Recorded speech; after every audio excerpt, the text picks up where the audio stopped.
যুগে যুগে ওসমান হাদি ভাই প্রত্যেকটা বাঙালির হৃদয়ে বেঁচে থাকবে। আসলে একটা কথা আছে না, যে কীর্তমানের মৃত্যু নেই, তাদের কর্মের মাধ্যমে তারা যুগ যুগ বেঁচে থাকে মানুষের অন্তরে, হৃদয়ে, মস্তিষ্কে। হাদি ভাই এমন একটা লোক ছিল, সে শুধু নিজের পরিবারের কথা ভাবেনি, ভাবেইনি। তার 3 মাসের একটা সন্তান ছিল, যাকে 30 মিনিট সময় দিতে পারেনি। এই কথাটা শুনে না আসলে হৃদয়ের রক্তক্ষরণ হয়। দেশের জন্য যারা জীবন দেয়, দেশের জন্য যারা আত্মত্যাগী, তারা পরিবারের কথা খুব একটা ভাবে না। এই হাদি ভাইয়ের কাছ থেকে আমরা সেটা শিখতে পারলাম, জানতে পারলাম। সত্যি ওসমান হাদি ভাই দেশপ্রেমিক ছিল, সাধারণ জনগণের পক্ষে ছিল এবং ইনসাফের পক্ষে ছিল।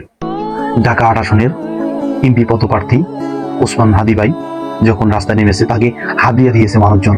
এটা নজিরবিহীন।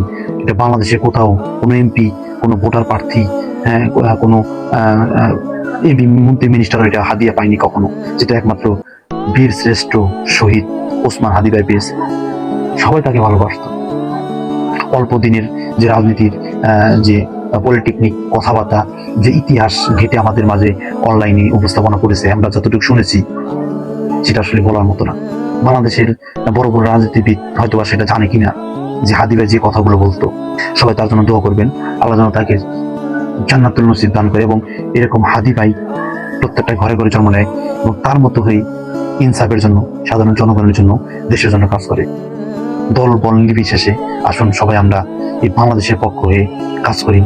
দেশ আপনার আমার সবার, তাই সকলেই হাতে হাত থেকে, কাঁধে কাঁধ থেকে আমরা দেশটাকে ভালোবাসি এবং ভালো পর্যায়ে নিয়ে যাই। আগামী প্রজন্ম যেন ভালো কিছু পায়, আমাদের কাছ থেকে শিখতে পারে। ভালো থাকবেন সবাই। আল্লাহ হাফেজ।